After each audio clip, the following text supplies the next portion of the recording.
guess we can. All right, well, why don't we get started? Or are we, all right. So today we're going to talk about deep tech, new materials and semiconductors pushing the edge of hardware. But first, let me talk a little bit about what deep tech is. I feel like it's this buzzword that's starting to get overused. And the way I'm using it is technology that has emerged out of some sort of scientific breakthrough. You know, that's what I've been working on these days. And I just think there's so many incredible things out there that people just haven't even heard of, that maybe people didn't think was even possible in 2018.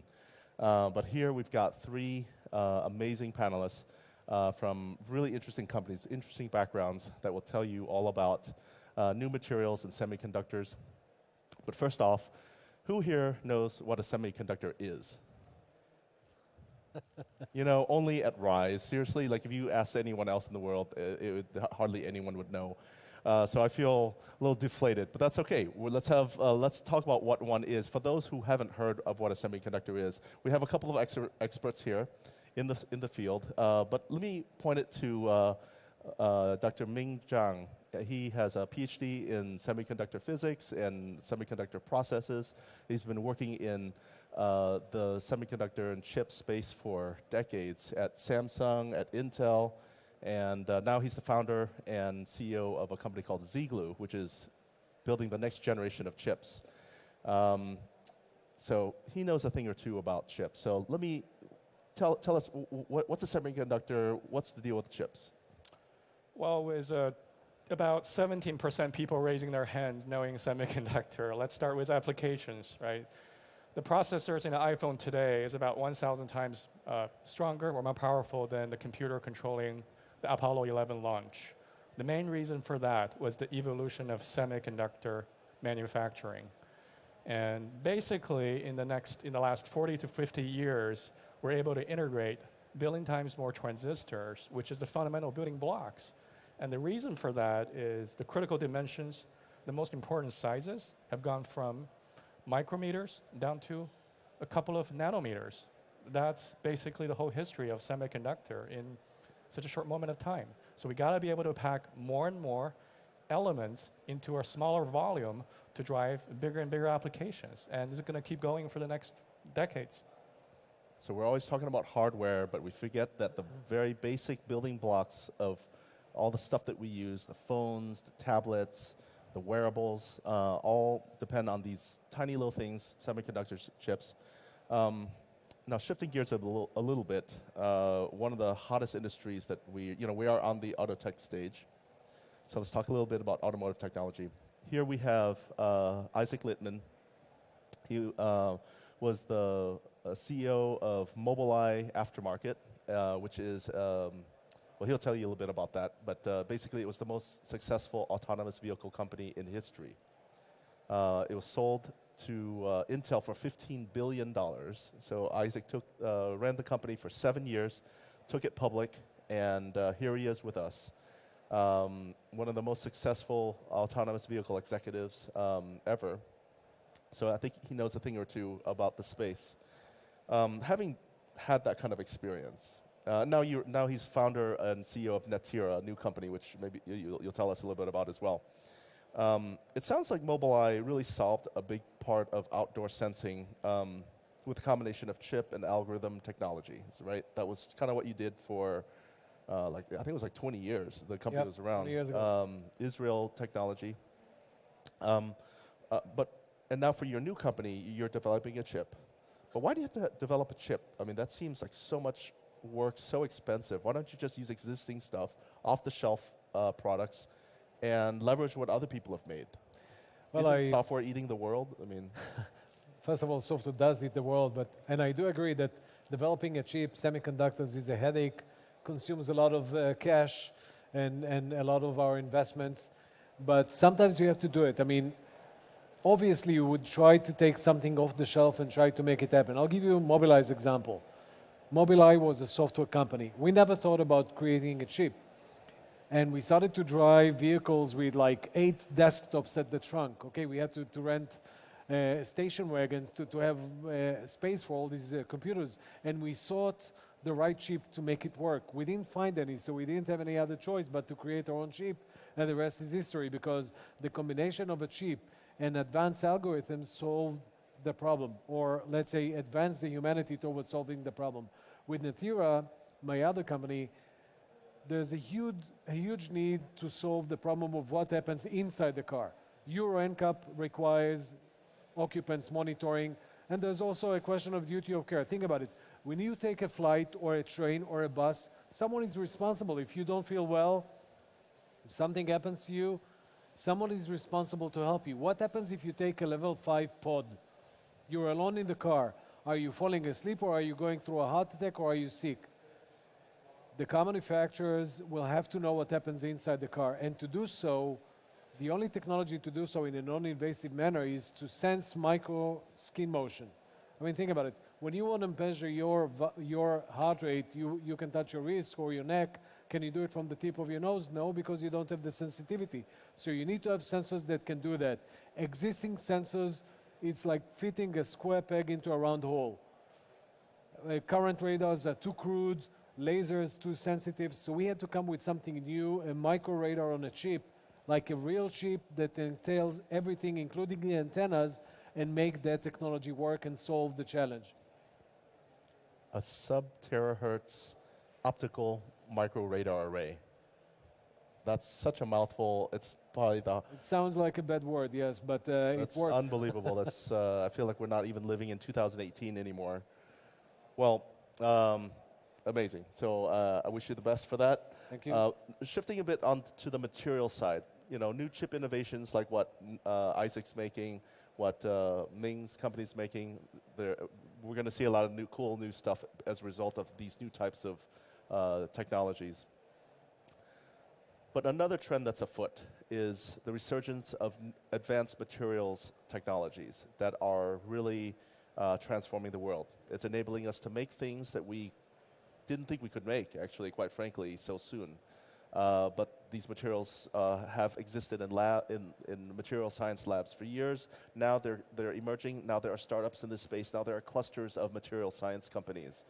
I had no idea until I started looking into this a few years ago, and I've just had a chance to meet some incredible companies, one of which is Matrix Industries. And here with Matrix is Nicole Cifani.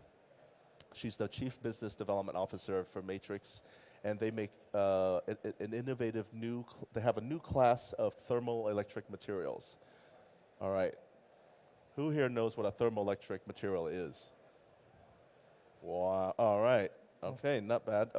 Fewer than semiconductors, but there's a few of you. I'm going to quiz some of you afterwards, maybe. Nicole, what is a thermoelectric, and how's it going to save the world?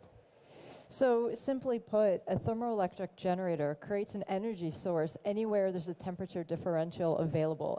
Anywhere there's a temperature difference, we can take that and harness it into power. And we're able to do that using a hot side and a hot heat source heat sink in order to do that. This actually started, this idea isn't new. This is something that started with the Seebeck effect in the 1900s. And then continued with the Fraunhofer Institute. They were able to create a device that sat on the wrist. It was very big and bulky, but it was still able to achieve that concept. What we were able to do is take that a step further, and there are three components. There is a thermoelectric generator, there's the boost converter, and then the system as a whole, the thermal engineering aspect, which is our full solution. Wow. So you're generating power just from ambient heat. Correct. That's super And cool. then they actually turn you into a battery. So I see. So is that why? So Matrix, I get it. Matrix Industries, you get it. It's is that really how the name came about? You know, it wasn't until we were having our prep session earlier that the idea came about that maybe the human body was, you know, as the power source in the Matrix. So that's a really good story for us to use. Well, you've got a product, right, that uses your technology. You made that watch. Yep, exactly. So for a lot of material science companies, it takes years to be able to go to market, but we were able to hack the system with a product we came out with a few years ago on Indiegogo called the Matrix PowerWatch.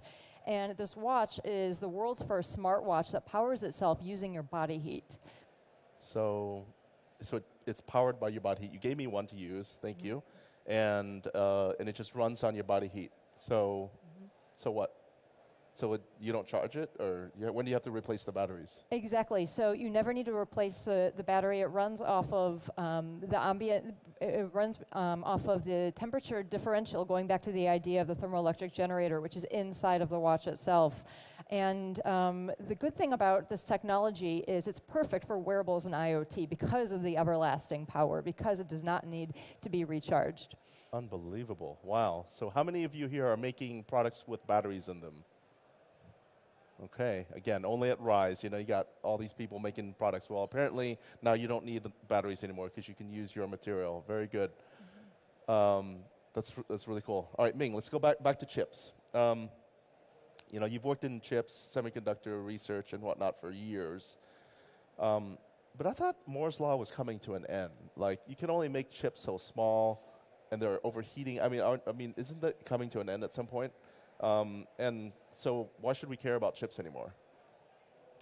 Right. I guess I like to be optimistic. I think the Moore's Law is probably not ending per se. I think only one manifestation of it might end, which is planar scaling. Right? You put all the transistors on a single piece of silicon. Like I said earlier, you shrink the size from micrometers to nanometers. Eventually, you get really close to the diameter of atoms. That's problematic, right? That's when the world is going to end, right, in terms of Moore's Law. There are ways to extend it, but that's not really the topic here. I guess probably the more interesting question is, why would chips matter? Because I think that the reason why chips would matter and even more today is because in the age of IoT, we're going to have a lot more connected things as opposed to just maybe 2 phones every person or 1 computer every person. We're going to have talking coffee cups, walking chairs, right? Everything here would have some sort of ability to think, to listen, to talk, and to remember. All of these things requires processors, sensor chips, memory chips, and communication chips, even more chips. That goes to more products. And by the way, you got to have a better way, a smarter way to stitch all of them together. So I think there'll be more application for chips. You're going to need them in a different way at a faster speed. Chips are going to be even more important in the next decades. Right, but I mean, the density limit, we're reaching the density limit, right? So that's right. It's going to be, so does that mean there's no more innovation in chips? That means it's going to be harder to innovate in silicon. That means companies such as, a little bit of self-promotion here, such as zGlue, we're going to have to enable the scaling of silicon Moore's Law along the Z direction. Rather than doing planar scaling, let's do scaling along the Z axis, which is 3-dimensional scaling. We got to be able to let heat go away in a more efficient way. We got to be able to reduce or reuse it the power. Nicole's That's case. right. So yeah, exactly. that just everything pieces together. No battery and less power-hungry chips and perhaps more functions in a limited volume. So hardware is hard. Yeah. Everyone, we've all had that mantra in the ethos of the hardware space. And chips are even harder, and they're getting harder is what you're saying, right? So what's your vision? What's going to happen to chip design over the next, say, 10 years? Where are we going to be in Rise 2028? What are we going to talk about when we talk about chips? Right. Rise 2028. Or is it going to be like PCs, Yep. and you don't really talk about PCs anymore? Yeah. Well, the way I like to think about it, when I was in high school, that I was writing programs with Fortran, C++, which took a lot of work. A lot of programs, a lot of compilers and debuggers, very difficult to use. I'm going to bet today more than half of the people in this audience can write an app from end to end. One person, very little time. That's ought to happen to chip making. Now, it is not possible today. The people who can make chips are the guys like Isaac or myself, or companies such as Apple that has $150 million budget per project and 4 to 10 years to wait for product to succeed. We got to be able to make chip building democratized and easier to access in the same way that app making or programming has evolved Yeah, but in the it's so past 10 years. expensive. You got foundries, you need ASIC designers. So did we get... Not like the yeah. rest of us can sit around and make a chip. We also had machine code debuggers. We also had whatever that thing is called, IDEs, right? To write huge programs, right? IDEs. So don't remember what IDE is, right? And debuggers, point breakers, right? No, these things are necessary evil to build the foundational layers of technology. We still need foundry and OSATs to make transistors in the same way that machine learning programmers need to write new code for support vector machines. But the important difference is, in the future chip making, none of you need to deal with transistors. You build with building blocks at the cell, at the library level. You don't need to understand what each line means. You just need to know what the inputs and outputs are, which is why and how you write an app today, So as opposed to you wrote every single line in the past. Right. Yeah. So just like compilers, what compilers did for software, we'll have power tools in the future for chip making. All right, so That only took 10 years, by the way. It's not a very long time. not bad. 2028. So speaking of making chips from scratch sounds really hard, especially the kind of crazy chips you're making. It seems like is that enough of a value proposition just to make a chip? So you're going to make a chip, you're going to sell it. That's the business model? Well, it depends on the problem that you intend to solve. Definitely there is a business model that says we'll create a component and we'll sell it as is, okay, or even part of a component. And that's acceptable as if the value proposition is strong. In our case, when we looked at things both on Mobileye and at Neteera, I mean, we are trying to solve a situation that you want to sense people in a vehicle. Now, the problem is that if you want to measure skin motion in terms of microns, and you're in a car, the car's motion and vibration mask the actual information that you want to see. So we had two options. One is to say, let's give it to our customers, okay, tier ones, etc., and let them deal with it.